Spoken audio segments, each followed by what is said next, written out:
ceci. Pour ceux qui nous écoutent de loin, ou pour la première fois, sur nos différentes plateformes, ça, c'est le sujet qui m'a pris près de 7 ans d'études. Donc, 7 ans d'études, le condensé ici, c'est quand même assez compliqué. Mais je ferai l'effort de le distiller le plus sagement possible. Ça, c'est un livre, en fait. Mais ça, je donne juste l'ébauche. Le livre est après. C'est pas pour maintenant. Ça n'a rien. Une personne va acheter. Parce que pour comprendre, il faut aller progressivement. Ok.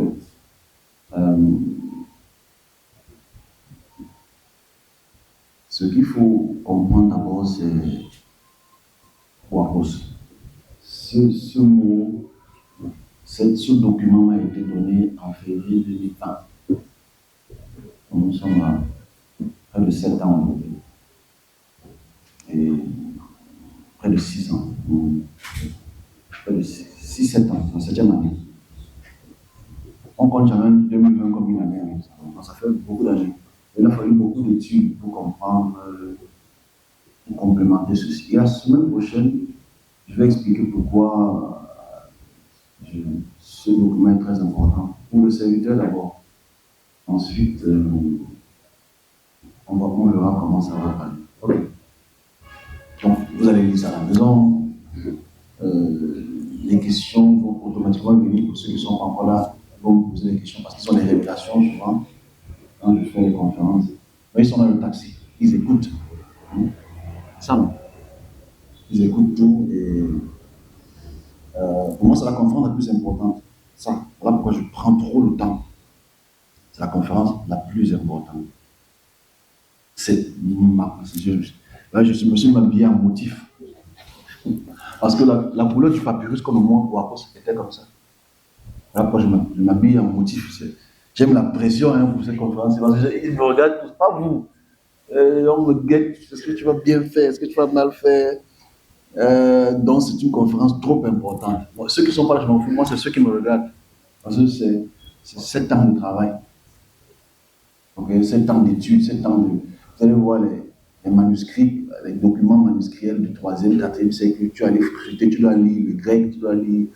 Donc c'est une longue étude. Donc forcément, quand vous voyez ça comme ça, là, ça allait déjà... c'est très important. Right? Bon, ça aura certainement son importance, dans quelques années, mais j'achève un travail de très, très, très longue haleine. Jamais fait auparavant. Bon, c'est un travail très dur. Vous écoutez ça, ça ne m'a pas l'air de grand chose, mais c'est très important. On va se comprendre progressivement. Surtout à notre conclusion laminaire. Et la semaine prochaine, on va aller dans un sujet aussi qui va dans ce sens-là. Ok. On y va donc après ma longue introduction, attendant que les gens qui posent des questions en retard ne soient pas là et qui posent des questions en retard. Comme vous voyez, c'est Wapos tout Théos, de l'enclos de Zeus à la maison de l'Éternel. En fait, la réalité ici, c'est que Wapos, quand je le disais en 2020, je ne mesurais pas l'impact de ce document que un esprit, ou ce que vous appelez ange, apparaît et ouvre un document, et ce document, c'était écrit Wapos. Wapos, c'était écrit en grec, donc comme le grec que vous voyez ici en bas. Voilà, c'est Wakon. Mais c'est toujours la même racine, Wapos. Et je ne lisais pas encore le grec à cette période. Donc j'ai dû apprendre le grec. J'ai dû apprendre à écrire et à lire le grec. Et j'ai voulu implémenter ça dans ce service-là. Les gens ont fui. Je me rappelle, elle était là, elle rit, parce que j'ai essayé d'enseigner ici le grec, j'ai essayé d'enseigner ici l'hébreu. Tout le monde a fui. Non, c'est vrai, je me rappelle, parce que le temps est passé là comme ça. 18, 19, 20, 21, j'essayais d'implémenter. Les gens me regardaient comme ça, là, que le type, moi, je savais ce que je faisais parce que je prenais une direction très spécifique. Ok? Maintenant, ceux qui ne savent même pas lire, seulement l'hébreu, ils sont en train de regretter parce que c'est important. Si tu sais lire un peu l'hébreu, tu peux facilement comprendre l'acadien, l'araméen et tout le reste. Bref. Donc, quand on parle de Wapos, on va donc entrer dans une description pour nous faire voyager au cours des siècles et des millénaires pour que nous puissions comprendre certaines choses. Surtout pour le serviteur. Il faut dire encore le but de ce document-ci, c'est d'abord pour celui qui s'appelle Man of God, Woman of God.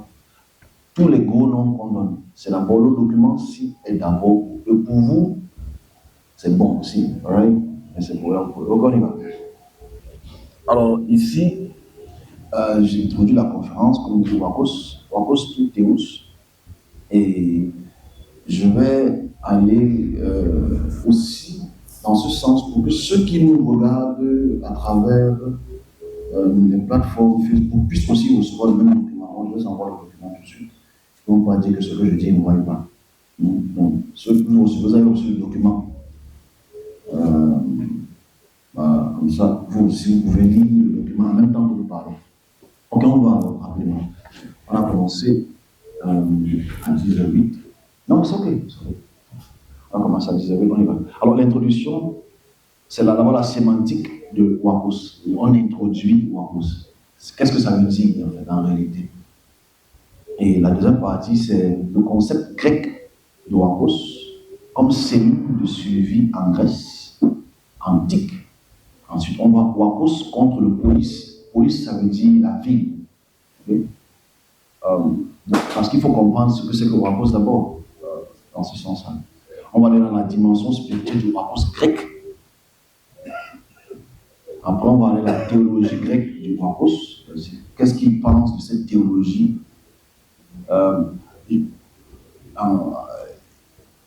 Avant qu'on ne continue sur les thématiques, s'il vous plaît, ça peut sembler difficile à comprendre, mais c'est pas le. Je l'ai rendu le plus facilement compréhensible possible. Donc, ne vous fâchez pas. S'il y a des questions après, je vais reprendre. Ok? Ici, ce n'est pas question de niveau d'études, non, c'est juste de vouloir comprendre les choses. Je suis obligé de rendre ça ainsi parce que ceux qui nous écouteront aussi, ils nous écoutent. C'est aussi des lettrés. Ok? C'est des gens peut-être qui ont le professorat, doctorat, etc. Donc, j'essaie de rendre ça le plus facilement possible. Donc, on a la théologie grecque du Wakos. Ensuite, maintenant, on traverse la période grecque. On va dans la période romaine, qu'on appelle maintenant le domus.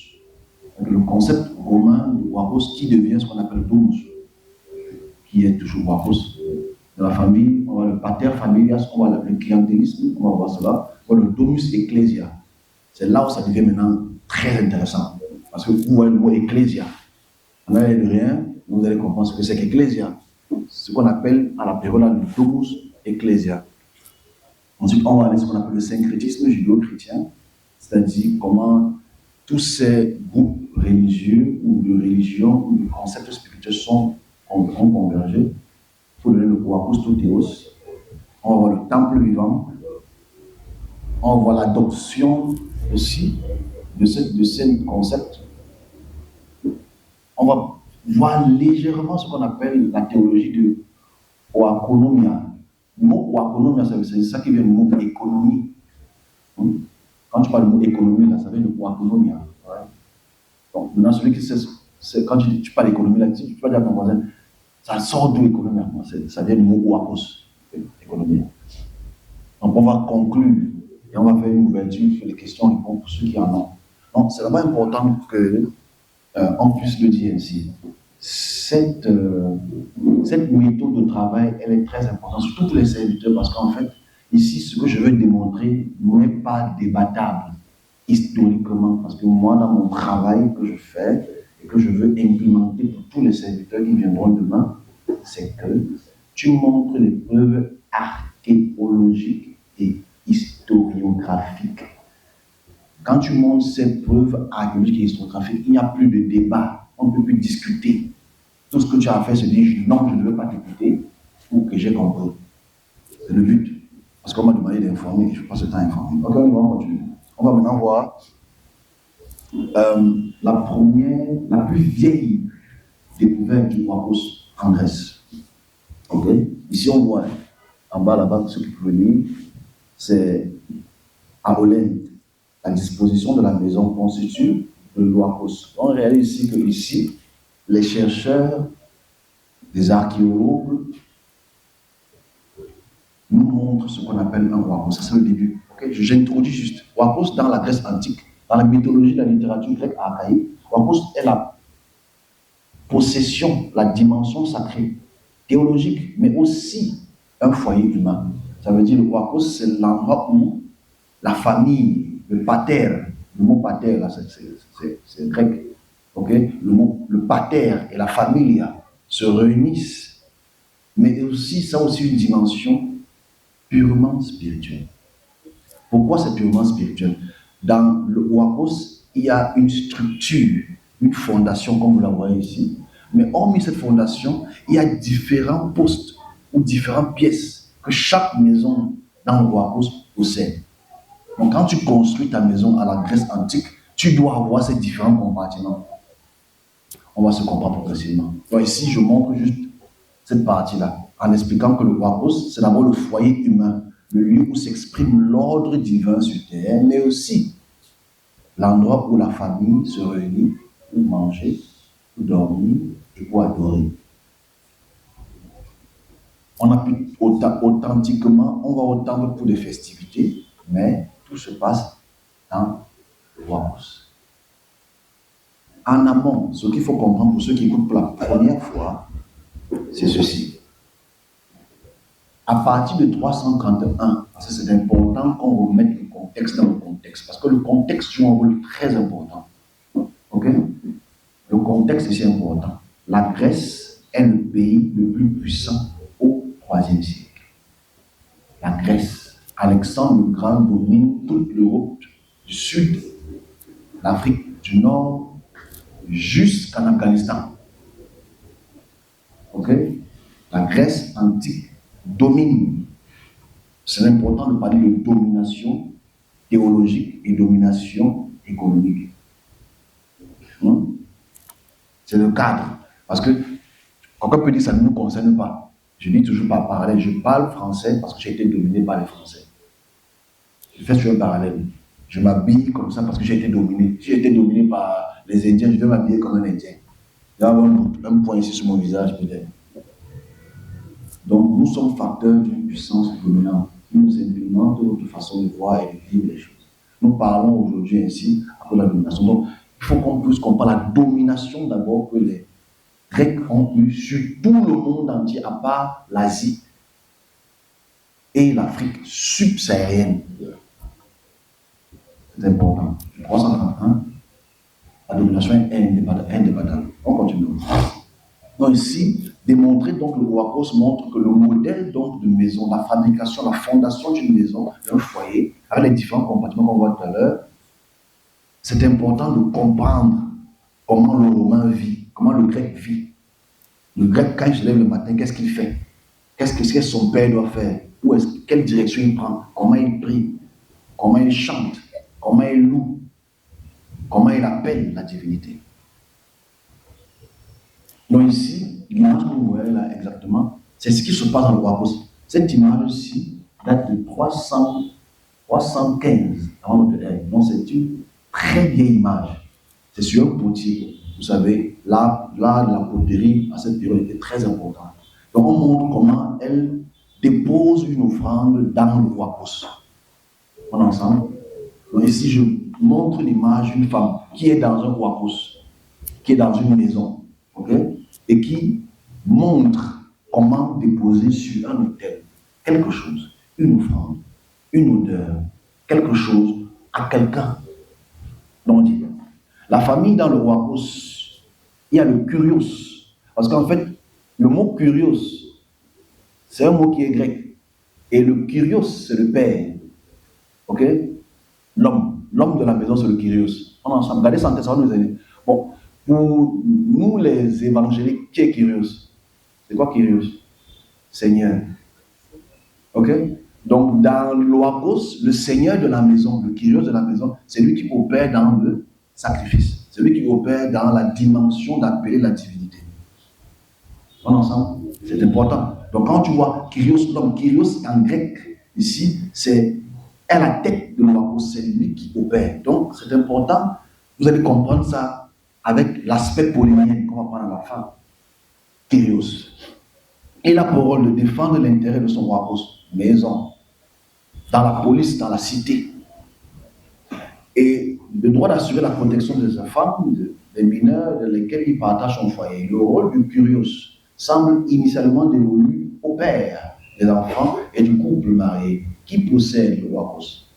Pour autant, ce rôle peut être transféré à un autre adulte, successeur, enfant légitime au sein du foyer, quand un fils obtient sa part d'héritage, que ce soit avant ou après la mort de son pater. Il forme un nouvel ordre, un nouvel locus, même s'il reste dans le même lieu. En fait, ici, la description qu'on commence ici, c'est d'abord la description de ce qu'on appelle la famille. La famille. Dans notre famille, on a un père de famille, on a une mère, on a des enfants, on a un héritier, entre guillemets, qui est généralement, patriarcalement mâle. Ici, c'est la dimension d'abord physique. Comment est-ce que le Wakos est géré par l'homme et son héritier? On va entrer progressivement dans l'opérationnalité de ce domaine-là. Okay. On va l'éviter à cause du temps. Donc, ici, comme on continue, maintenant on va entrer dans la deuxième forme de la prochaine dimension, la dimension théologique. Déjà, le mot théos, ça veut dire Dieu. Donc, théologie, c'est l'étude des ou de Dieu. Donc, ici, dans le Wakos tout théos, on va voir la culture, les cultes pratiques. Comme vous voyez là, à votre droite, c'est une peinture qui date de 540 avant notre ère. Les Grecs ne sont même pas encore dominants. Mais on réalise que voilà ce qu'ils font dans le Wakos. Dans la maison, on voit qu'ils vont vers un hôtel pour déposer quelque chose. Mais dans cet hôtel, il faut comprendre qui est la divinité tutélaire, qui est la divinité principale, principalement. On sait que c'est Zeus, la divinité grecque. Ok, Zeus. Alors, c'est important d'abord de voir que malgré que Zeus soit le Dieu des dieux, le roi des rois, le Dieu suprême, il y a des autres divinités qui orbitent autour de lui. On a vu ça il y a quelques semaines. Mais on continue. On va lire, après on va expliquer. Alors, l'opérationnalité du culte de Zeus et Archéios, c'est-à-dire Zeus dans l'enclos. Et il faut qu'on explique le mot enclos. Enclos, c'est la clôture. C'est comme aujourd'hui on peut dire la concession familiale, pour laquelle il y a une barrière. Donc, Zeus ou Hermis, on voit ça, Estia, pardon, il y a aussi Estia, ce sont les divinités que le Kyrios de la maison appelle pour apporter des solutions quelconques recommandées par la famille dans le polis. Polis, c'est la cité. Donc, l'opérationnalité du culte de Zeus et de Zeus dans l'enclos ne relève pas de la religion d'État. Non, ce n'est pas l'État. Ici, c'est comme on peut dire aujourd'hui, on peut dire cellule de prière. Okay? Ça veut dire, ça se passe dans une maison. On a des besoins de prière, on a besoin de guérir une maladie, on a besoin de telle et telle chose. Zeus, Hercule ou Hertia, c'est eux qui s'en occupent. Ce n'est pas un truc d'État, c'est un truc personnel. Mais la piété domestique, c'est pour un. Le mot domestique est déjà anachronique parce que le mot domestique, qui est le mot domus, on voit ça pour le côté romain. C'était un culte à proximité, de proximité, dont le fonctionnement est décrit avec précision dans les textes homériques qu'on voit tout à l'heure et les tragédies grecques. Le nom Estia, parce que Estia c'est aussi l'une des divinités intéressantes. Le nom Estia désigne le foyer, tout particulièrement celui de la maison. Estia est la personnification, bien qu'elle possède une existence propre. Dans les iodes, elle reste personnalisée. En fait, c'est un être féminin pour lequel tu appelles et qui vient t'aider. Okay? Son domaine couvre le foyer, comme celui de la cité. Parallèlement à ceux des formes des cultes, on trouve le sanctuaire privé consacré à Estia, comme aussi à Zeus et Hercule.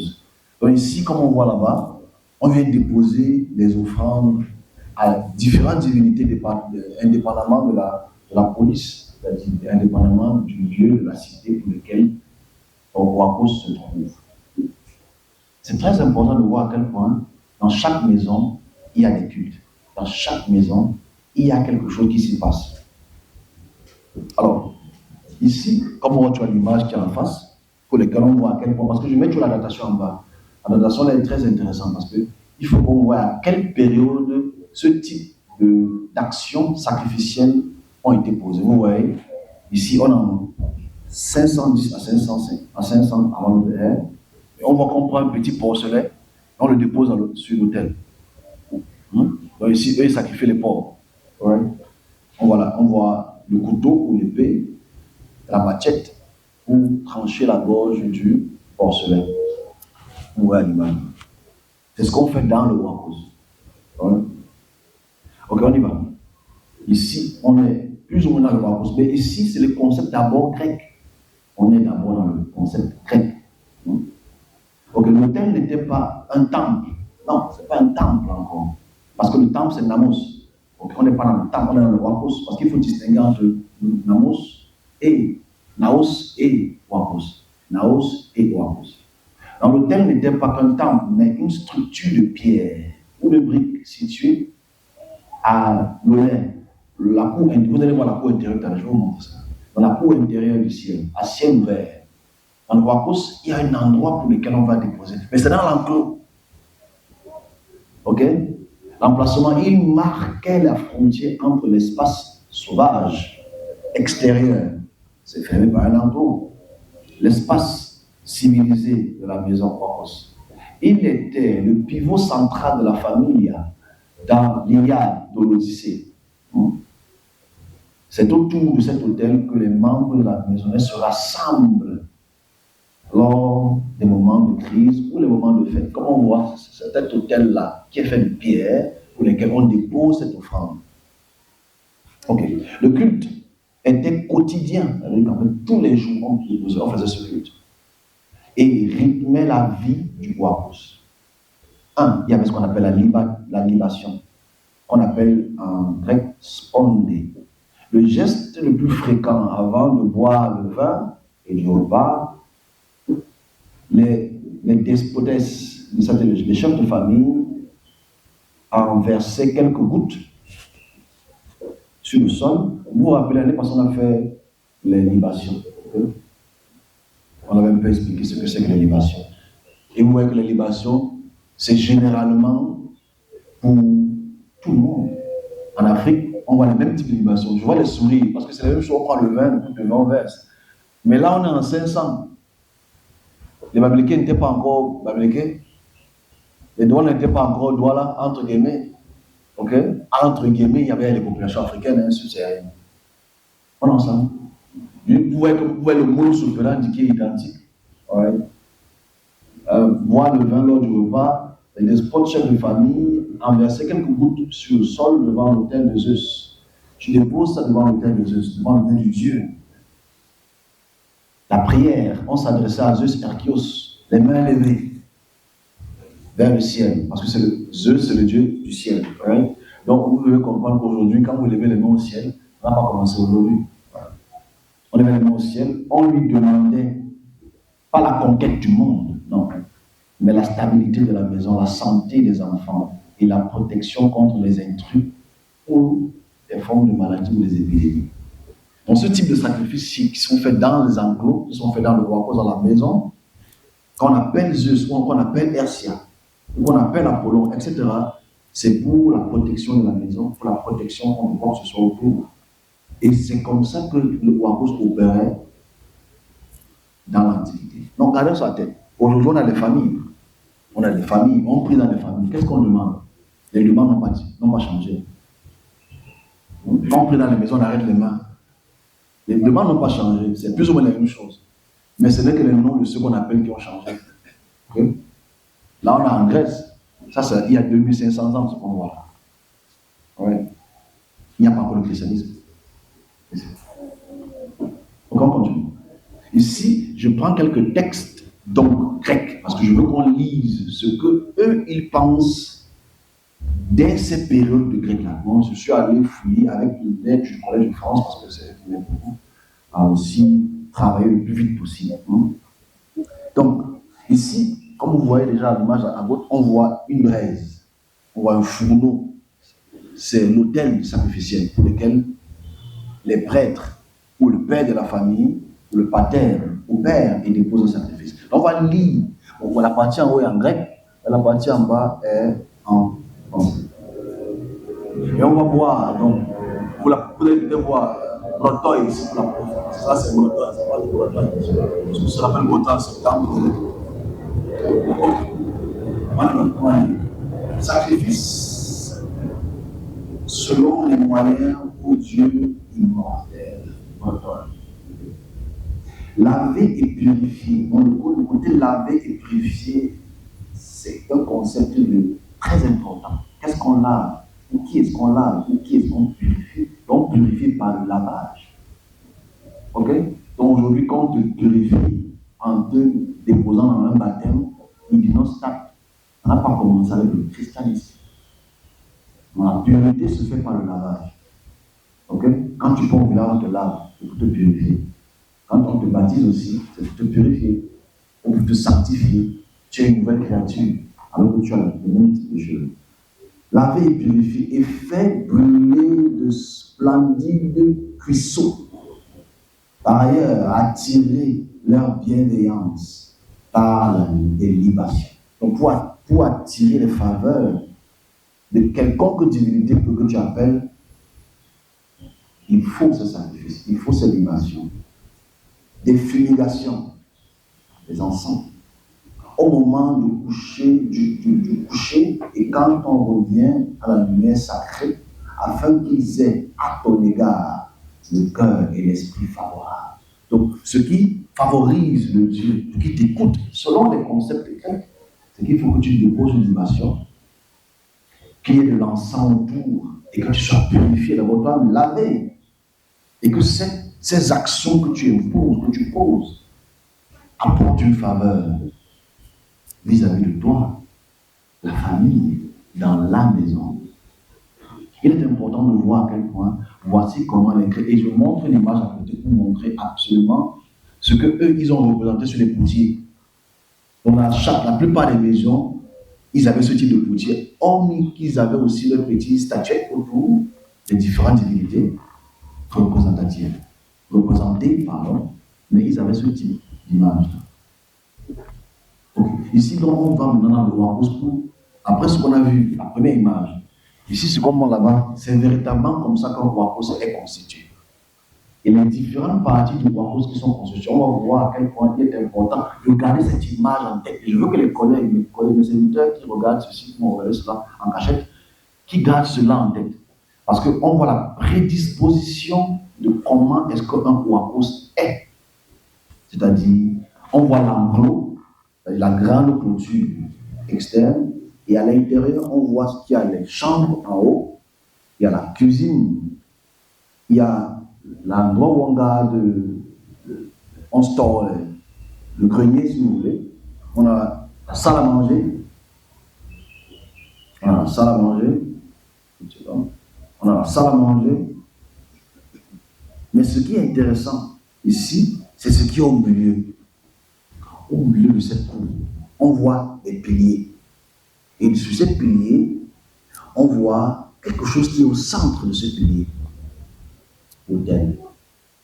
Donc, au centre de ce pilier-là, au milieu, on voit l'autel. Cet autel, c'est là où on vient déposer, c'est ce que vous avez vu ici.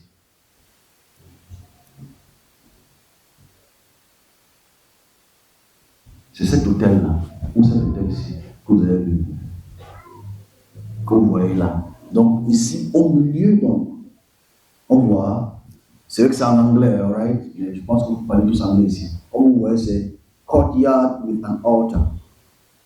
Ici, on voit ce qui est au milieu, c'est l'autel. Donc, c'est dans l'enclos. Donc, allez santé. Vous voyez cette prédisposition, ça va nous aider à comprendre la suite.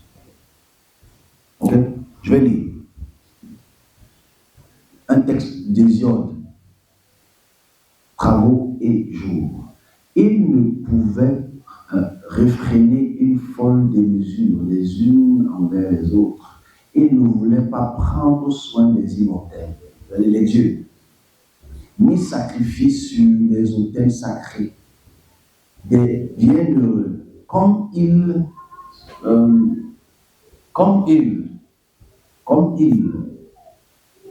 est religieusement correct pour un humain en leur demeure, Alors Zeus, fils de Cronos, prit colère et les ensevelit parce qu'ils n'accordaient pas hommage au Dieu bienheureux qui possède l'Olympe.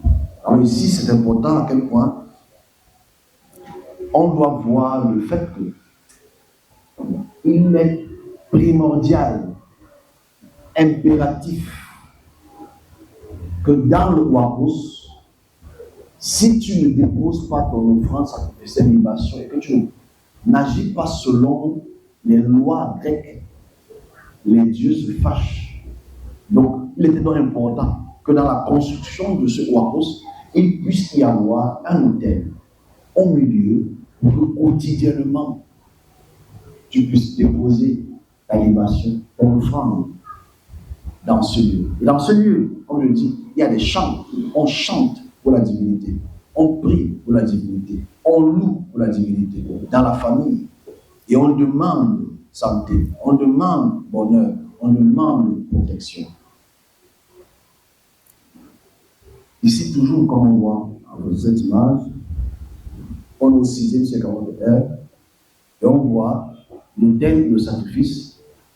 Et comment ça se passe dans la police cité. Je vais lire Xénophone. Excusez, il y a beaucoup de lectures. Là, pour dire qu'en fait, le travail qu'on fait, il faut qu'on voie les preuves matérielles, les preuves historiographiques de ce qui est dit. Parce que si on ne dit pas ça, on va croire qu'on fait une affabulation. Une fabulation. Ne te décourage point, Eutydème, car tu vois que le Dieu de Delphes, quand on lui demande comment réjouir les dieux, il répond par la coutume de la cité. Ça veut dire, pour faire plaisir à un Dieu, pour qu'un Dieu te réponde, il faut que tu obéisses à la loi de la cité. Police. Et forcément, la loi de la cité est aussi régie par la loi du Ouapos. C'est important de voir cette continuité. Or, la coutume partout est de se concilier les dieux, est de se concilier les dieux selon ses moyens. Comment donc pourrait-on honorer les dieux avec plus de beauté et de piété qu'en accomplissant ce qu'ils commandent? Donc, pour que les dieux puissent être ravis, contents, il faut absolument que tu donnes, avec les peu de moyens que tu as, ces actions de libération, etc., pour que les dieux puissent se réjouir, te donner ce que tu veux. Mais il ne faut rien négliger de ce qu'on peut faire, car en agissant ainsi, il est clair qu'alors on n'honore pas les dieux. On ne doit donc rien mettre pour honorer les dieux selon ses moyens, ne pas les craindre et en espérer le plus grand bien. Donc, faire ces actions de libération, faire ces actions de sacrifice, etc., ça fait du bien au Dieu. Donc, et c'est plus ou moins la même culture, gardez ça en tête. Si tu veux que Dieu te bénisse, qu'est-ce qu'on fait aujourd'hui? Il faut que tu donnes une action sacrificielle. On est ensemble. 2500 ans plus tard, c'est le même mot obligatoire. Dieu ne t'entend pas si tu ne donnes pas. En fait, je veux qu'on puisse comprendre le cadre du Ouapos. Parce que là, on a approché les Grecs, on n'est pas approché les Romains. Ok? On a approché les Grecs. On est chez les Grecs même pré-dynastiques. C'est-à-dire qu'en fait, les Grecs ne sont même pas encore dominants. On est au 6e, 7e siècle. Comme c'est dans cette image. Ok, maintenant, on est obligé, comme si on a compris en perspective. Ok? Celui qui a son œil se réveille, celui qui n'a pas son œil dort.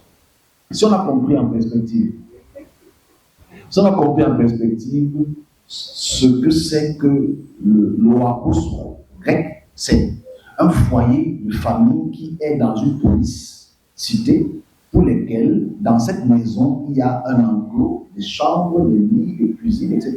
Et au centre de la maison, il y a ce qu'on appelle le lieu du sacrifice pour lequel quotidiennement la famille, à travers le Kyrios, le Seigneur de la maison, c'est-à-dire le Père, doit opérer quotidiennement pour faire plaisir au Dieu, pour que le Dieu aussi te fasse plaisir. Il faut que tu le donnes. Rien n'est plus important pour le grec de donner à la divinité toute forme d'action pour que le Dieu puisse t'accorder cette bien bonne séance. Ça, c'est chez les Grecs. Donc, pour que Dieu te donne, il faut que tu donnes. Maintenant, on va à ce qu'on appelle le domus familia. Ok? Domus familia ici, c'est tout simplement la version romaine. Donc, avant qu'on commence, je fais toujours un recadrement historique. Vous habituez à un recadrement historique. C'est-à-dire, après la domination grecque de 331 jusqu'à la période de 44 avant notre ère, la domination romaine prend le relais. Donc la domination gréco-romaine est une continuité, est une prolongation. Les Grecs parlent le grec, les Romains parlent le latin. Donc il y a seulement une transformation linguistique, mais les codes de la fondation idéologique restent les mêmes. Donc ici, ce que vous voyez, c'est un domus. Domus et la famille. Le mot domus est le mot domicile. Okay? C'est domus qui a créé le mot domicile. On veut dire la maison.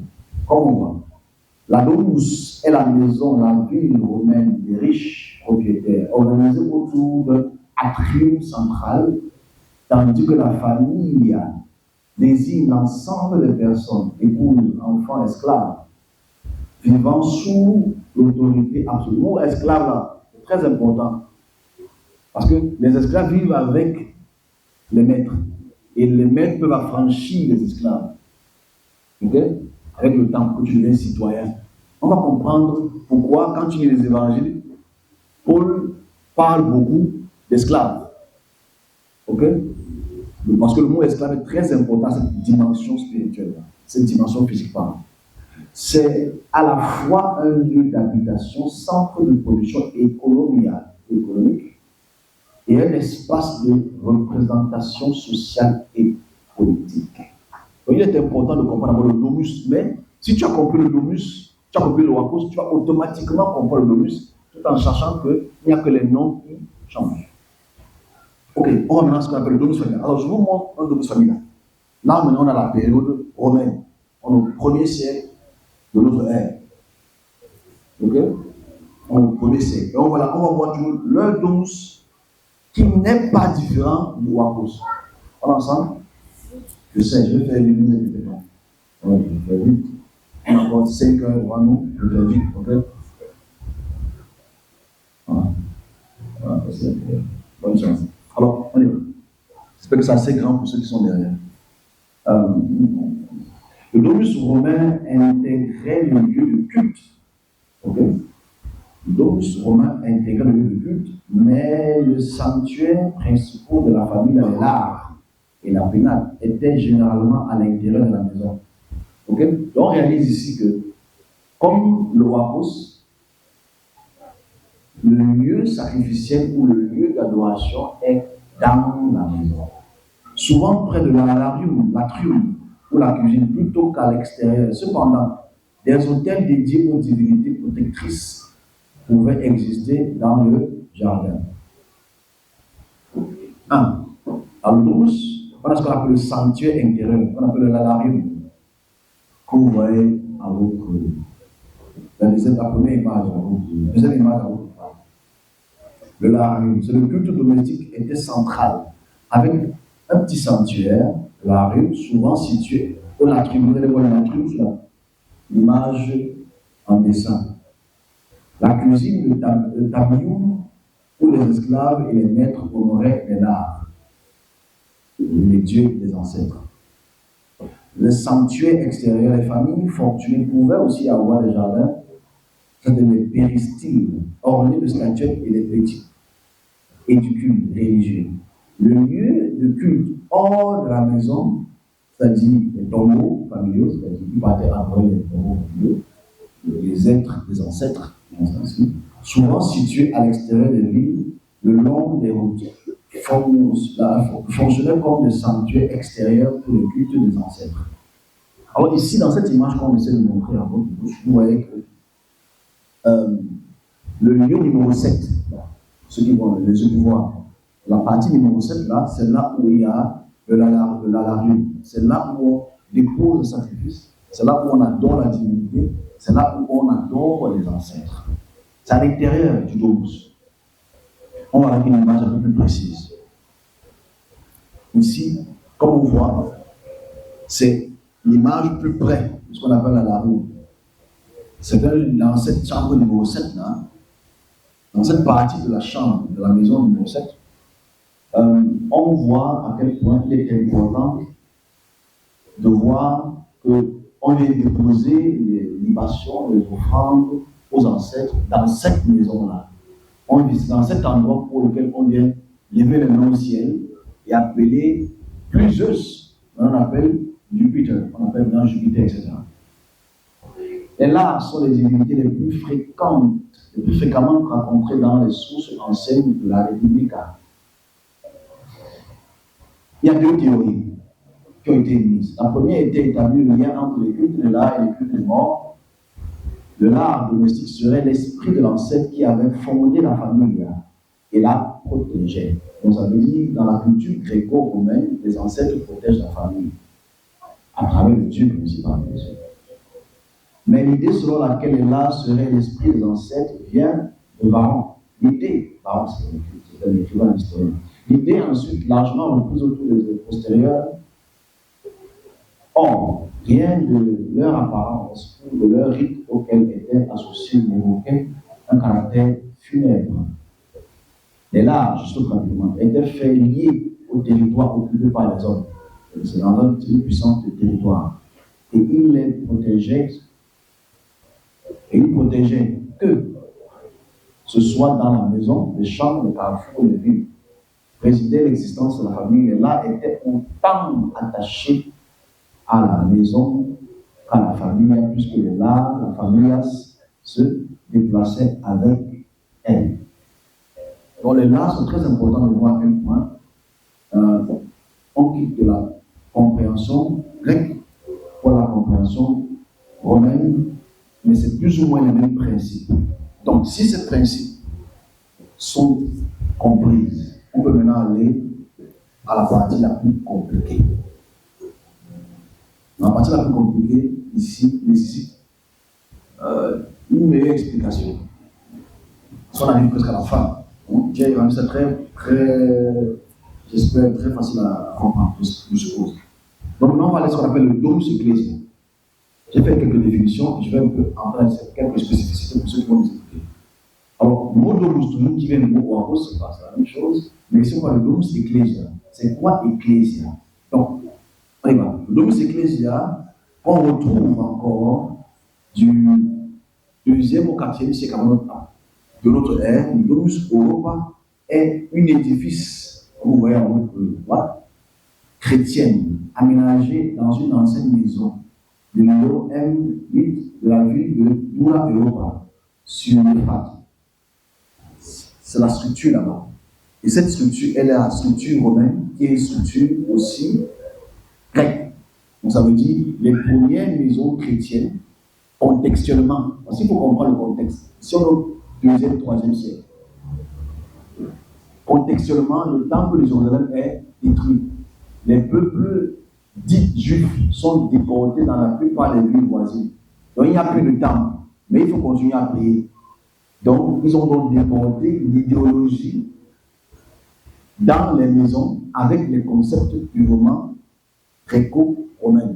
Donc on déportait donc les cultes des premiers juifs chrétiens, il n'y a pas encore notamment de chrétiens, mais c'est les premiers juifs qui ont commencé à adorer dans les domus, avec la caractéristique des domus. On y va. Ces espaces souvent mis à disposition par les fidèles, aisés, permettait des réunions discrètes, contenait généralement une salle de réunion et un bâtisseur. Donc, le lieu où on faisait les lards, c'est devenu un bâtisseur. Le lieu où on déposait les offrandes, c'est devenu un bâtisseur. C'est quoi un bâtisseur? Là où on fait le baptême. Okay? Donc, vous devez savoir que dans le lieu de sacrifice, il y a d'abord le côté purification. Donc, on va revenir sur ça. Donc, on va voir l'Ecclésia. L'évolution onomastique de l'Ecclésia, c'est-à-dire Ecclésia, qui est devenue aujourd'hui Église, il faut qu'on puisse expliquer son évolution onomastique. Onomastique, ça veut dire le nom, l'appellation. Dans le mot grec, c'est écrit Ecclésia, okay, qui veut dire assemblée. Le latin chrétien désignait d'abord une communauté, puis un bâtiment. Le terme s'est imposé dans le langage romain. Dans le langage romain, vu que les chrétiens ou les juifs utilisaient le lingua franca du grec, ce mot-là s'est imposé par rapport à domus ou basilica. Donc, on voit donc une évolution du latin qui est devenu ecclesia. Le terme gallo-romain, on a enlevé le S pour mettre un K. Ok? Le K est devenu Z. Donc, c'est devenu église. Et progressivement, avec le temps, si on dit maintenant église, il faut savoir que église vient du mot ecclesia. C'est le Z. L'ecclesia là, le SS là est devenu un Z, devenu une église. Donc quand tu entends église, de son départ, de sa racine épistolaire, ça veut dire ecclesia. Aujourd'hui, on dit église, mais au départ, ceux qui ont imposé ce côté linguistique sont les premiers juifs, disons chrétiens, romanisés. Donc ici, on est maintenant dans le logos, ecclesia, il faut qu'on explique le fonctionnement. Okay? Il faut qu'on explique le fonctionnement du logos ecclesia. Là, c'est pour les puristes, mais je veux essayer de le compasser. Avant toute chose, avant qu'on commence cette partie-ci qui est assez intéressante, on va recontextualiser les choses. Pour ceux qui nous écoutent et qui n'ont pas forcément compris le but. On se donne 5 minutes. Alors, au premier siècle de notre ère, la domination gréco-romaine, elle est indébattable. Économiquement, géographiquement, politiquement et spirituellement. Pas un débat. Okay? Donc, quand le temple de Jérusalem est détruit de 69 à 70 ou 71, dépendamment de ce qu'on veut dire, et que le peuple de Césarée est dispersé dans toute la région de l'Asie mineure, certains montent en Turquie, d'autres descendent en Égypte, d'autres vont au Maroc, d'autres s'exportent un peu plus vers les pays européens. Le temple est détruit et les Juifs qui adorent la Torah et Yahvé et elle, qui ont un Messie nouvellement mort, qu'on appelle Jésus, contextualisons cet événement très important parce que Jésus est eschatologique. Jésus sait que la fin du monde arrive. Il n'y a pas eu de fin du monde. Celui qui continue la doctrine de Jésus, c'est beaucoup de disciples, mais celui qui prend l'ascendant, c'est quelqu'un qui est d'abord romain, qu'on appelle Paul. Paul de Tarse, il faut qu'on étudie Paul de Tarse dans l'idéologie topographique, ou bien l'idéologie géographique. C'est-à-dire, Paul, qui vient de Tarse, est un grec, gréco-romain. Donc ça veut dire qu'il habite en Grèce. Donc, il connaît la culture grecque, il connaît la culture romaine, tout en lui-même étant soi-disant un pharisien. Donc ça veut dire qu'il est muni de 3 cultures. La culture juive pharisique, la culture gréco-romaine, je la jumelle ainsi. Okay? Si on va dans ce contexte-là, pour lequel il n'y a plus de temple, et forcément il faut adorer dans les maisons, et que Paul dans les Corinthes, Paul dans les Galates, a beaucoup d'églises dans ces lieux, parce que les Corinthes, c'est en Turquie. Dans tous les pays pour lesquels l'Asie mineure, que Paul a eu comme ecclésia, ou oikos ecclésia, ou domus ecclésia, il faut donc comprendre ce contexte-là. Si on ne met pas ce contexte, on ne va pas comprendre. Parce que Paul a la culture grecque, Paul a la culture romaine, Paul a la culture juive. Mais le temple est détruit. Donc, il a grandi dans un concept gréco-romain. Donc, il connaît le domus. Il connaît le domus. Parce qu'il a grandi en Grèce. Tu ne peux pas grandir au Cameroun et tu ne connais pas qu'il y a des églises de réveil. Ou qu'il y a le catholicisme. Ou qu'il y a quoi que ce soit comme religion. Je voulais contextualiser. Parce que si on ne contextualise pas, on va croire que c'est une affabulation. On continue. Et je vais entrer dans vous allez voir les spécificités qui vont absolument que vous puissiez comprendre que Paul connaissait ces actions-là. Bien que séparés des dogmes opposés, le domus familial et le domus ecclésial partagent une racine commune, c'est l'espace domestique comme sanctuaire. Donc en fait, le domus familial et le domus ecclésial, c'est pareil. C'est que les doctrines qui changent. Parce qu'ils étudient le même lieu géographique, ils étudient la même maison, et c'est spécifié ici et bien cadré. Il y a seulement ce qu'on appelle un réaménagement fonctionnel.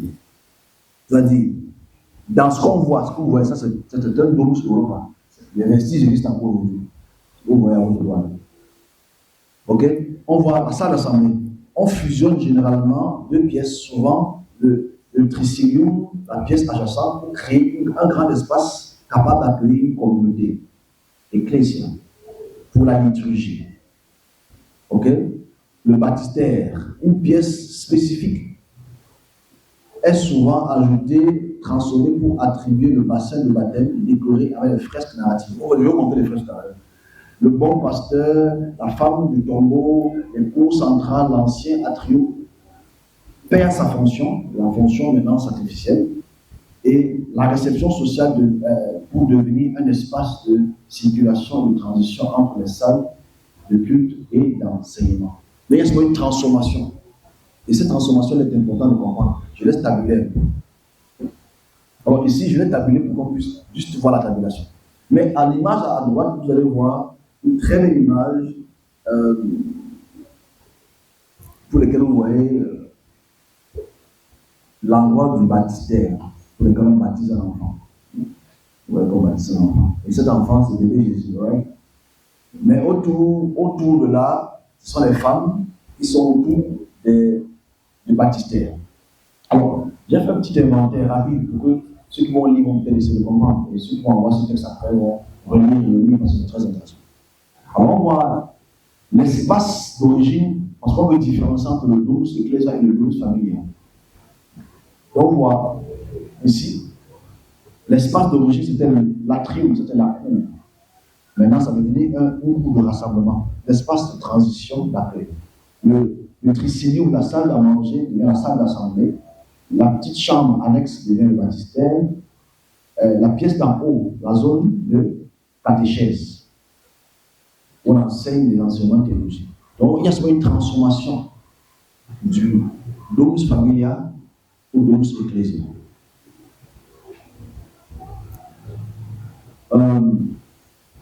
L'image que vous voyez à votre droite, c'est très intéressant de voir à quel point on est au troisième siècle et je souhaite que quelqu'un puisse me dire ce qu'il voit, pour ceux qui comprennent.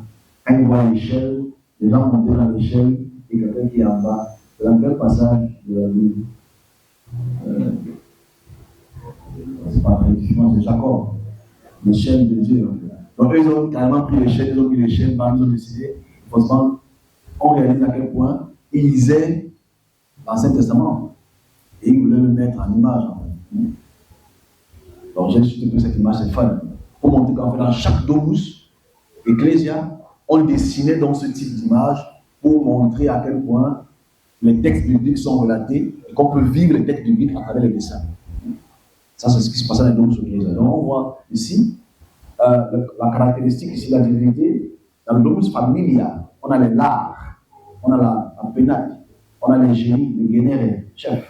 Dans la domus ecclésial, on a un Dieu unique, c'est le Christ, c'est le Kyrios maintenant. Dans la sacerdose, le domus familial, on a le pater, le père de la famille qui est le prêtre. Maintenant, dans la maisonnée, on a ce qu'on appelle l'évêque. Parce que Paul disait que chaque évêque qui est dépositaire d'un domus ou d'un quakos doit être mari de combien de femmes?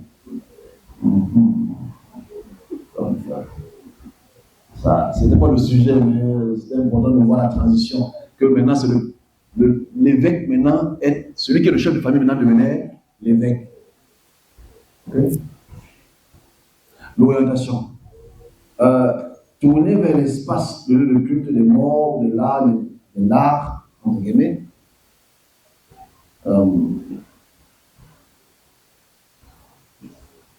Et ici, on est tourné vers le salut. En fait, c'est que la personne qui donne le salut maintenant, c'est le Kyrios. Mais pour le domus familial, la personne qui donne, le but, ce n'est pas le salut, mais c'est la connectivité qu'on a avec la divinité ou bien l'ancêtre. Bon. Ici, le rituel type l'offrande de nourriture, le vin, l'encens, l'hypo à l'autel. Maintenant, de ce côté, on a ce qu'on appelle l'Eucharistie. On partage le pain et le vin, et le baptême. Donc, on réalise qu'ici, ce qu'on enlève, c'est seulement le sacrifice vivant.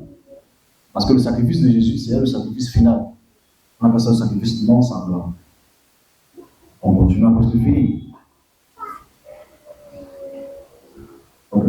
Ici, dans le nom sur l'image qu'on montre à droite, c'est véritablement cela. Vous voyez qu'il y a beaucoup d'images autour. Dessins, beaucoup d'images autour. On voit la traversée. Bon, je n'ai pas voulu tout prendre, c'était beaucoup d'images. On voit la traversée du Jourdain, on voit la traversée du fleuve rouge. Je ne sais pas s'il y a un fleuve rouge là-bas, mais voilà. On voit plein d'histoires de la vie de David et Goliath qu'on peut retrouver sur cette mur-là, qui fait partie du patrimoine de l'UNESCO. Ça a été découvert en 1932. On continue notre lecture. On entre dans un domaine assez intéressant. L'autorité, le respect du pater, dans le domus familial, a glissé vers une figure père spirituel. Donc on a le côté père spirituel ici, parce que le Kyrios, ou le pater, dans le domus, c'est lui qui est le père de la spirituelle, le prêtre, c'est le père spirituel de la maison. Donc on voit que ça a shifté pour devenir maintenant un père spirituel et qui est devenu un papa. Parce que le mot papa, c'est le mot pape. Okay? Des papas. Ça veut dire pape en fait. Mais ça vient de l'idéologie qui est purement gréco-romaine, tout lequel le chef de la cellule familiale, c'est le pater, c'est le prêtre, c'est le communicateur entre le divin et l'homme. C'est lui évêque, c'est lui pape. Pour la sacralisation intime, les deux structures postulent que le divin habite là où on vit. Ça veut dire, pour la maison Oikos, pour la maison Domus Familia, l'esprit du divin est dans la maison. Il suffit souvent de le déclencher. Et déclencher cela, ce n'est pas les chants, ce n'est pas les hymnes, ce n'est pas les prières et aussi pas des libations et d'actions de grâce que tu poses. Ok? Le christianisme a simplement élargi les murs de la maison aux dimensions de la cité. C'est-à-dire, le lararium utilisait les fresques pour représenter les ancêtres. Le Domus Ecclesia, comme le Dona Europa qu'on voit là-haut, a commencé à utiliser l'art pérétal pour enseigner les Écritures. Comment c'est l'art pérétal? On dessine. Il faut que tu voies. Parce que le Domus Familia, tu vois les ancêtres. Tu vois le lard, tu vois comment ton ancêtre est. Ici, en termes judaïque, parce que Paul, c'est un juif. Donc, on met sur les murs l'image de qui est David, son ancêtre, qui est Abraham, Isaac et Jacob. Ils mettent l'image de leurs ancêtres sur les murs, et c'est important de voir comment cet art a juste shifté. Donc, le lararium utilisait les fresques pour représenter les ancêtres. Le Domus Ecclesia, ici, comme on voit à Dona Europa, on voit plutôt l'art pérétal. Comme je vous ai montré tout à l'heure, il y a plein d'images. Vous voyez Adam et Ève dans le jardin, vous voyez la traversée, le grain, plein de ces images-là sont là. Et chaque fois qu'il commence à chanter, tu vois cette image et tu te connectes à elle. Tu te la représentes. Une autre historique, le Domus Ecclesia représente une phase de transition cruciale. Parce qu'en fait, c'est une phase de transition tellement importante pour montrer à quel point, d'où est-ce que le christianisme a pris ses notions théologiques et traditionnelles. Elle prouve que le christianisme s'est d'abord propagé d'en bas, dans le Domus Ecclesia à travers le Oikos. Je vais le prouver dans quelques secondes. Elle a infiltré la structure la plus solide interrompre la cellule familiale. Parce que quand tu attaques au sens plus du terme la cellule familiale, tu attaques le police, la cité. Donc si la famille qui pratiquait leur culte dans le domus familial commence à laisser ceci. Et c'est ça qui est plus dérangeant avec la plupart des chrétiens qui sont dogmatiques. Les sacrifices chrétiens ne sont pas arrêtés. Jusqu'aujourd'hui, en Europe de l'Est, il y a encore des cultes sacrificiels dans le christianisme. Les gens ne le savent peut-être pas. En Yougoslavie, chez les Tchèques aujourd'hui, il y a beaucoup d'églises pour lesquelles on dépose encore le sacrifice parce qu'on oublie la loi de on prend encore le nom de Jésus. Et c'est des grandes églises en Europe de l'Est. En Afrique australe, c'est-à-dire Éthiopie, on fait encore le sacrifice au nom de Yahvé et on prie encore Jésus. C'est important de voir qu'il n'y a plus une véritable rupture. C'est juste un titre. Bon, ici, j'entends cette forme d'opérationnalité du WAPOS. Ce que j'ai fait ici, c'est pour mes collègues, pour montrer à quel point celui qui écrit Matthieu, celui qui écrit les épîtres pauliennes, est au courant du concept du WAPOS, parce qu'ils n'écrivent même pas Domus Familia ou Domus Ecclesia, ils écrivent WAPOS tout Théos.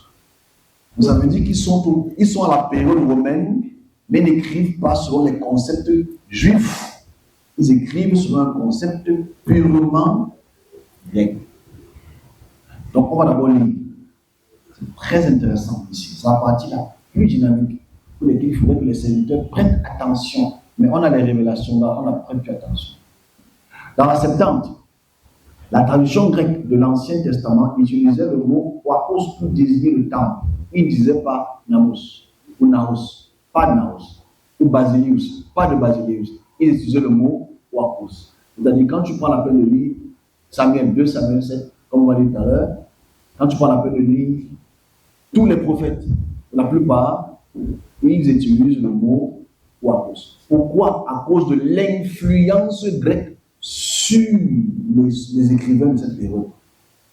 Donc, vous avez le temple de Jérusalem transformé radicalement en perception de demeure de Dieu. Donc, on dit la demeure de Dieu. En fait, le mot demeure là, c'était traduit ou transféré en Wapos.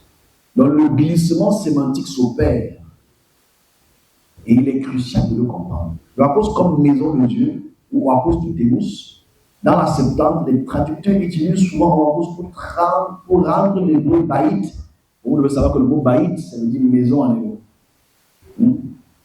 Comme on appelle Bet-Il, Bet-El. Le mot Bet là, baït, ça veut dire maison. Mais il n'utilise pas le mot Bet-El. Non, il utilise le mot Wapos. Lorsque par le temple, ils disent Wapos tout Théos, l'idée de la présence du temple n'est pas vue comme un simple bâtiment. Et c'est important de le dire parce qu'en fait, ça démontre à quel moment ils ont écrit le texte. Parce qu'il n'y a plus de temple, donc ça devient une maison. Et forcément, vous allez réaliser dans la plupart des temps, vous avez la chance de le répéter toute votre vie. Mon corps, c'est le temple du Saint-Esprit. Parce qu'en fait, il n'y a plus de temple. Maintenant, ton corps, c'est maintenant la maison de Dieu. En fait, c'est pas ça. C'est une mauvaise tradition par notre révélation. En fait, la maison de Dieu, c'est ta maison pour laquelle tu fais les prières. Mais c'est un modèle. C'est un modèle purement Domus Ecclesia. Okay. Dans l'idée de la présence, le temple n'est pas vu comme un simple bâtiment, non. C'est la filiation royale. Le temple est lié à Wapos de David, la dynastie de Samuel 7. Le basculement du Nouveau Testament, le christianisme primitif, va opérer un transfert épistémologique et très, très audacieuse. Il va prendre les termes Wapos utilisés par le temple, de Pierre dans la Septante, et l'appliquer à la communauté humaine dans les évangiles de Matthieu, Marc, Jean. Dans ces évangiles, vous allez voir, quand on parle de temple, vous allez toujours voir le mot Wapos. Là, quand je prends donc un exemple de Matthieu, dans Matthieu chapitre 12, verset 4, vous voyez, j'ai mis ça j'ai souligné cela en jaune, vous voyez que c'est écrit Wapos tout Théos. Donc en fait, ici, il ne dit même pas Yahvé, il ne dit même pas elle. Parce que le nom de Dieu ne devait pas changer. Mais ils utilisent encore le modèle qui est purement grec, c'est-à-dire comme on voit ici, Oikos tout Théos. Ça veut dire la maison de Dieu. Ils utilisent le même concept. Et c'est important de voir à quel point l'influence que Paul a pu, pour les écritures pauliniennes, ont pu avoir de l'impact sur nous. J'ai pris le texte en grec ici, rappelez-moi. Le 2 Samuel 7, pour lequel vous pouvez voir à quel point, même la septembre, c'est toujours écrit, le deuxième au milieu, vous voyez à quel point c'est écrit toujours, Oikos, Oikonomos, Eiton. En fait, ça veut dire simplement la maison ou la demeure de Dieu. Donc, dans ce texte-là, dans septembre, qui est écrit 250 ans avant notre ère, okay? C'est une construction aussi, même si on dit que c'est 70 près que écrit, mais c'est faux, je ne crois pas ça. Et on voit aussi dans Timothée, Timothée qui est un livre très important, parce que Timothée n'est pas à Jérusalem. Timothée est dans les différentes villes pour lesquelles la domination gréco-romaine est. Et les concepts là sont connus. Donc, quand Paul parle à Timothée, entre guillemets, parce que vous savez que les lettres, ce n'est pas toutes les lettres de Paul qui ont été écrites par Paul. Paul n'a pas écrit toutes les lettres. Les 13 lettres n'ont pas été écrites par Paul. Il n'y a que 7 qui ont été écrites par Paul. Le reste, c'est des falsifications. Ce n'est pas un débat, c'est un fait. La plupart des textes que vous lisez de Paul sont des falsifications. Vous voyez lesquels, je vous donnerai lesquels. Okay? Il y a 7 lettres de Paul qui sont plus ou moins identiques. Les 5 autres, tous les théologiens le savent. Quand tu lis le texte de Paul là, c'est-à-dire 2 Corinthiens, tu sais que ce n'est pas Paul. Okay? Éphésiens, on réfléchit sur Éphésiens. Colossiens, on réfléchit sur Colossiens. Ce n'est pas lui qui a écrit ces textes-là. Ce n'est pas un débat. En fait, tu peux aller voir tous les, même les biblistes le savent. Les pasteurs, les prêtres, savent que ce n'est pas Paul qui a écrit cette lettre. Parce que il y a 3 Corinthiens. Vous n'avez jamais dit 3 Corinthiens. Parce qu'ils ont décidé que 3 Corinthiens, ça n'est pas trop l'écriture pour nous. Ce n'est pas le sujet. Donc, on Timothée ici, 1 Timothée 3,15, il parle aussi du Oikos et où les mêmes concepts qu'on a vus au départ du Oikos. Mais le Oikos de Zeus plutôt. Et on arrive à plus ou moins la conclusion. Ici, je suis obligé de passer par cette comparaison-ci pour taire les doutes. Je montre 2 structures. La structure des premières églises du 2e siècle ou 3e siècle de notre ère, que vous voyez la deuxième image à votre gauche, à votre droite. Et je vous montre la structure du temple de Jérusalem. Et donc, quand tu vois la structure du temple, je suis obligé de faire une petite pause, café. Pour que ceux qui veulent boire du café se réveillent dans le pays. Donc, ici, la première image à votre droite, c'est le temple dit de Jérusalem, pour lequel vous voyez ce qu'on appelle la structure externe et la structure interne. Dans la structure externe, vous voyez qu'il y a ce qu'on appelle le mikvéot. C'est-à-dire le mikvéot, c'est là où on se lave les mains et les pieds, on se purifie.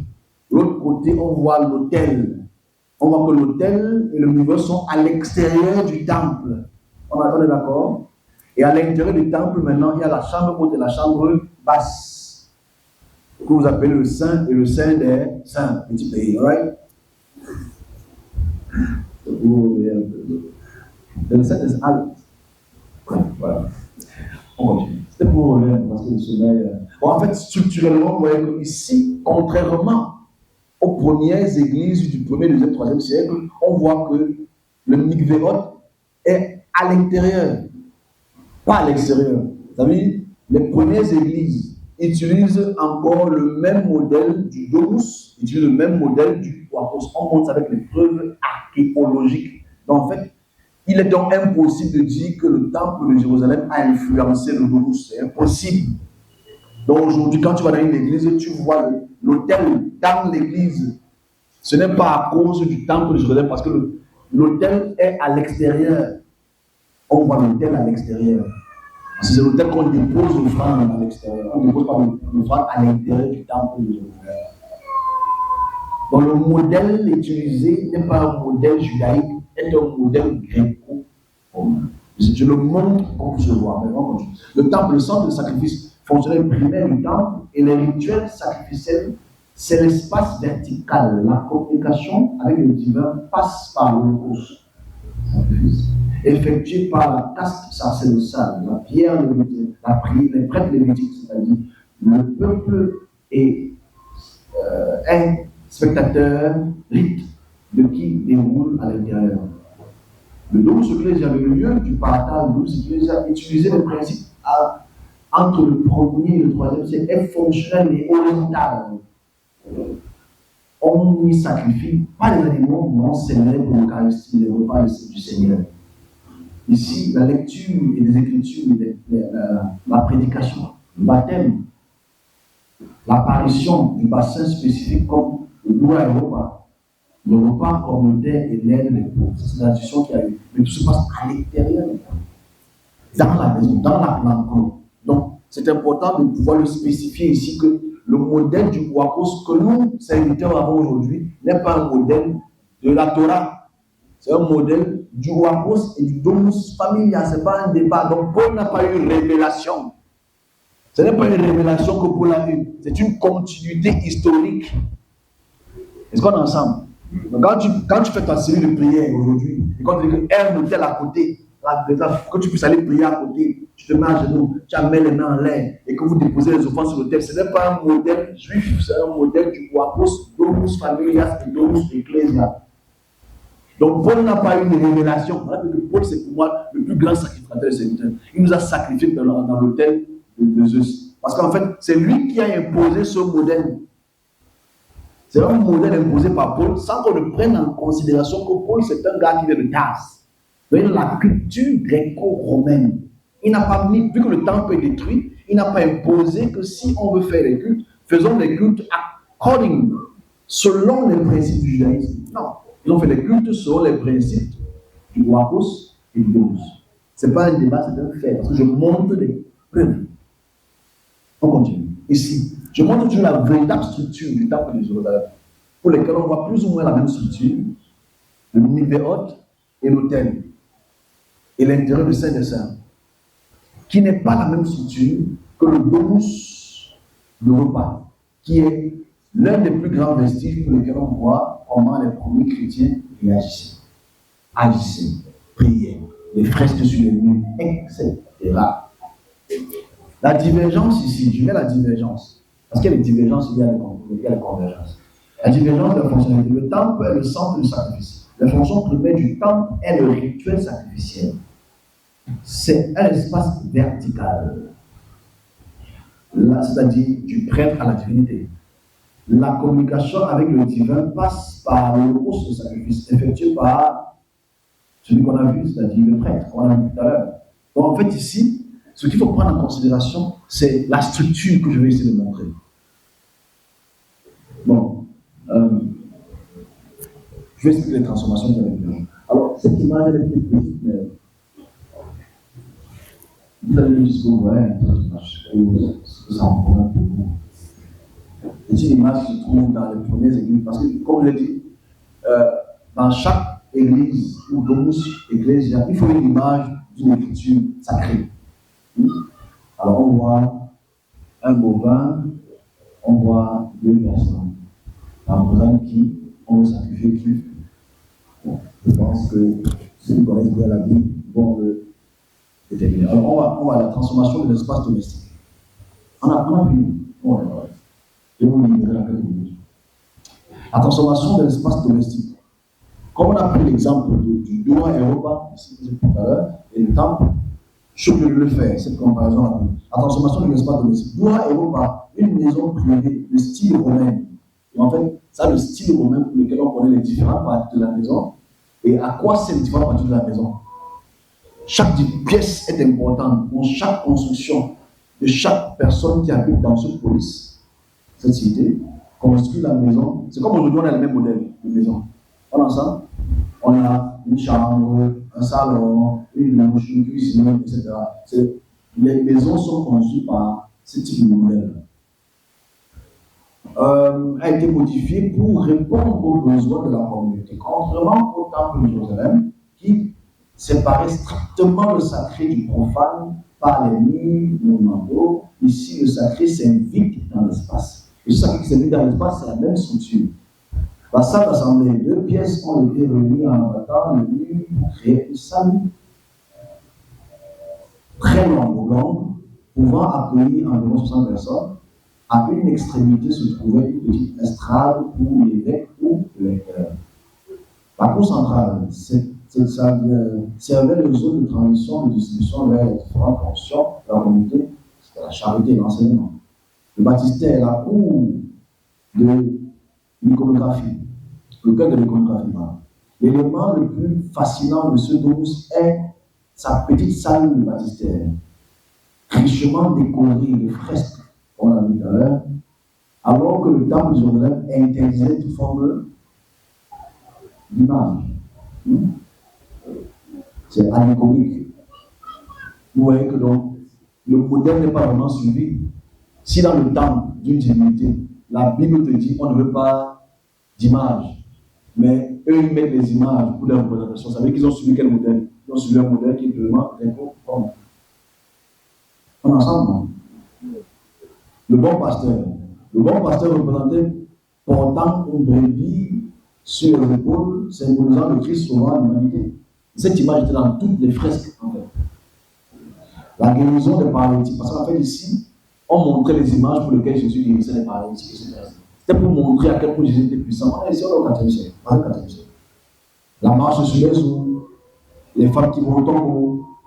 Donc, en fait, ici, ce côté iconographique était très important pour les premiers chrétiens. La symbolique royale, l'abside où siégeaient les juges de l'empereur devient un lieu de l'autel. En fait, ici, on est quitté maintenant du domus ecclésial maintenant au basilica. Maintenant, à partir de 325, comme tout le monde le sait, jusqu'en 490, le christianisme devient religion d'État. Donc, ils ne veulent plus toujours uniquement faire leur culte dans les maisons, dans les domus familiales ou dans les oakus, mais ils vont commencer à migrer maintenant vers les basileus. Le basileus, ce n'est pas le temple. Le basileus, c'est l'endroit où les rois habitent. Donc maintenant, on l'a décoré, comme je l'explique maintenant. Le symbole royal, l'abside ou le siège ou juge de l'empereur devient le moment de l'autel. C'est là où maintenant l'autel est, pour le chrétien. Okay? Transformer le repas de la maison à une liturgie impériale sur elle, c'est ainsi que l'on passe de l'intimité d'une chambre haute à la majesté de l'empereur, tout en conservant les principes rassemblant la communauté héritée de la domus. Alors c'est important ici qu'on puisse voir cette transition du oikos au domus au basilus. Du oikos au domus au basilus. Basilus, c'est une basilique. Le basilique qu'on a vu par rapport à nous, ça a la structure du domus et la structure du oikos. C'est-à-dire, il y a l'autel, il y a l'endroit où on a les prières, il y a l'endroit où on donne il y a l'endroit pour lequel il y a le baptistère, il y a toujours un petit pot d'eau comme ça, le baptistère. Ça a la même structure du basileus qui vient du domus, qui vient du bronze. Alors, on va conclure.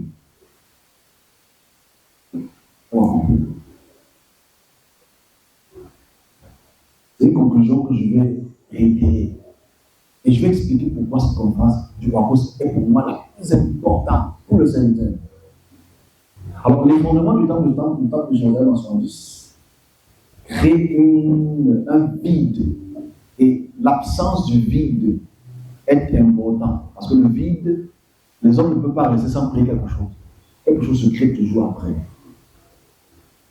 Créer un vide liturgique que le christianisme primitif ne cherche pas à combler par les prières, mais par la vie domestique.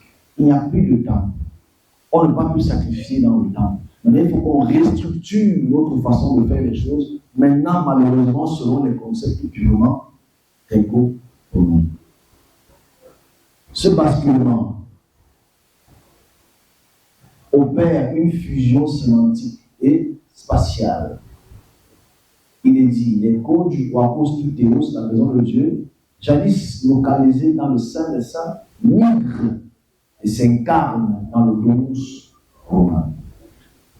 Dans cette transition, l'arius, l'hôtel privé, domus familias, est subverti. Ce n'est plus le génie du père et de la famille qu'on honore, mais maintenant le Christ, au milieu de ce sien. Donc, ce qui nous a devenu alors un laboratoire d'une architecture invisible où la hiérarchie du temple, le sacrifice petit et lieu, est absorbée par la structure du campus grec. Historiquement, la demeure privée n'est plus en un simple refuge, mais devient un nouveau réceptacle de la Shekinah.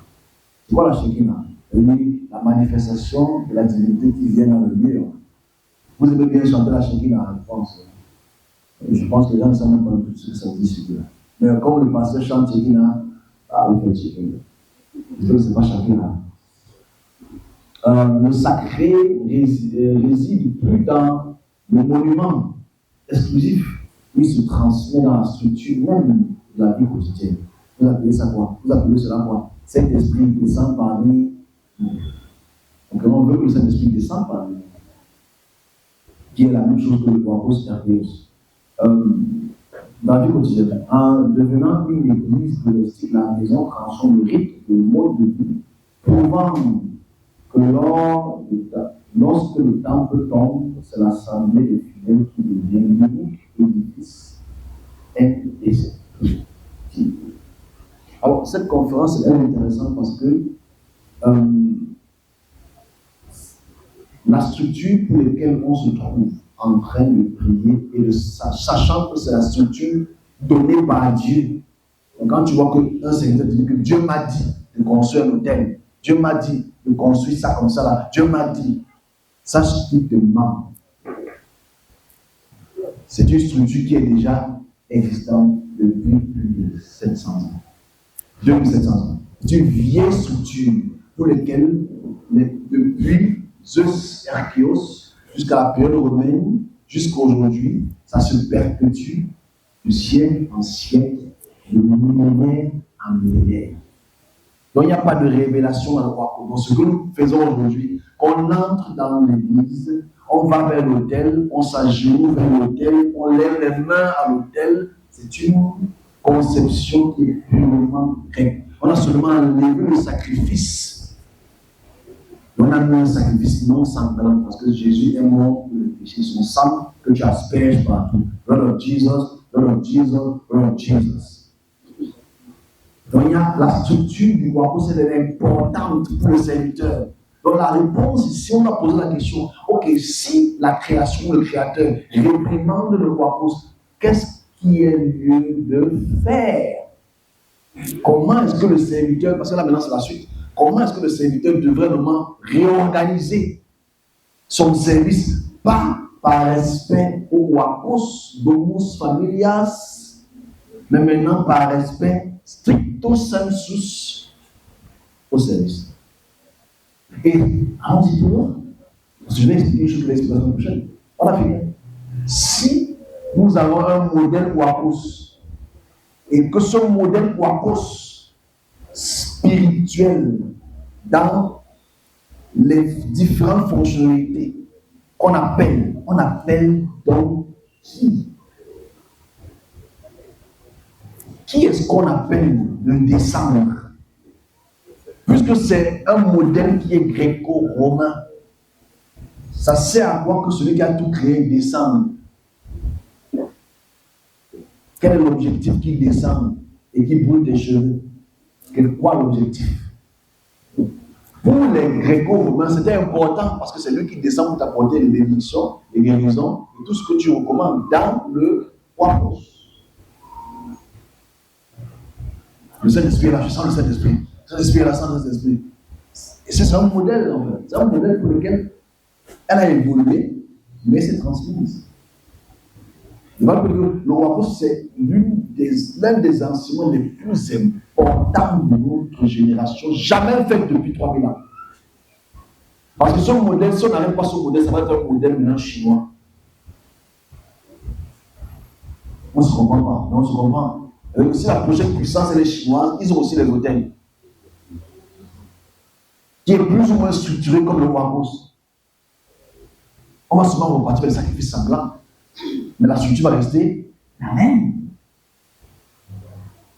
Ok, ce n'est pas mauvais pour les peuples, c'est pour le droit de le faire, mais pour le serviteur, that's not right. Donc je conclus, après cette conclusion, que si on a dans la structure, l'ossature, de la façon de prier, l'ossature, de la façon de positionner nos têtes, de positionner tout ce qu'ils font, moi je ne veux pas, parce que je ne fais pas ça, tout ce qu'ils font, pas que serviteur, d'où viennent les textes? That's the question I must ask. Parce qu'aujourd'hui, on lit les textes du judaïsme. D'où viennent les textes du judaïsme? Donc, si on connaît les origines des textes du judaïsme, et que les juifs n'ont rien, parce que ça montre que les juifs, ou le judaïsme, ou les juifs, bon, je ne veux pas être péjoratif, le peuple juif n'a rien apporté. Rien. Parce que les textes juifs viennent des Acadiens. La culture romaine, elle est différente. C'est le peuple acadien qui apporte ce que vous appelez la Torah à 99,9%. C'est-à-dire les 5 de Moïse, c'est carrément Nomaïlich, Gilgamesh, etc. Ce sont les textes qui ont été pas empruntés, mais plagiés, pour le dire ici. Que ce soit les noms des dieux, que ce soit les rituels, que ce soit les sacrifices, que ce soit les lois, ça vient de ces textes-là. Donc forcément, on réalise que nous, aujourd'hui, serviteurs, on prend les textes sumériens et on prend la culture romaine, on appelle ça révélation. Rappelez que c'est important de comprendre quoi c'est. Si tu lis ce petit ouvrage-ci et que tu comprends, c'est très important de te poser la question, je me situe où? Parce qu'aujourd'hui, des millions de personnes vont voir le Wakos.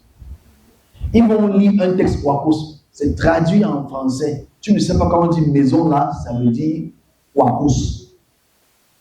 Tu ne sais pas comment on dit temple là, c'est écrit en origine Wakos. Que quand on dit Dieu là, c'est Théos, et Théos c'est Zeus. Tu ne sais pas comment on a juste traduit le mot. C'est très important pour notre understanding.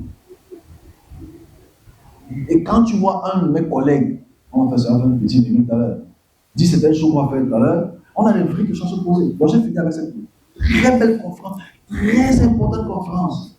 J'espère que la démarche méthodologique et pédagogique, je suppose, était assez facile à comprendre. Parce que j'ai mis les textes et les preuves à à côté pour que ceux qui veulent vouloir lire après, lisent. Et si tu veux débattre dessus, on ne débat pas sur l'histoire. À part si l'histoire est fausse. Et si l'histoire n'est pas fausse, on a des vraies questions à se poser. Nous, serviteurs, moi, je me rappelle, et j'ai fini, son groupe l'a participé. Moi, je me rappelle, quand je construis, j'ai fait ma première église en 2017, j'ai dit, recommandé, fais le thème comme ça, et forcément, on a, comme les autres l'ont fait, et que les grands le font, nous le faisons aussi. On ne se pose pas la question, pourquoi est-ce qu'il fait 3 étages, 4 étages de thème. On ne se pose pas la question, pourquoi est-ce qu'il y a un truc là-bas, là il ne faut pas passer, pourquoi est-ce qu'il y a un jardin qui... On ne se pose pas la question, mais ça c'est carrément le larium en fait. On ne se pose pas la question, pourquoi est-ce qu'il passe à Genève là-bas et il reste là-bas, il prie. Lui il ne sait même pas pourquoi il le fait, il le fait parce que son père l'a fait. Nous, on ne connaît pas le modèle du Wakos Hermès ou de Hermès. Nous ne connaissons pas le modèle du larium, du monstre ecclésia. On ne connaît pas ce modèle. J'en ai fini pour cette conférence. S'il y a des questions, je vais répondre. Mais comment on peut encore poser la question?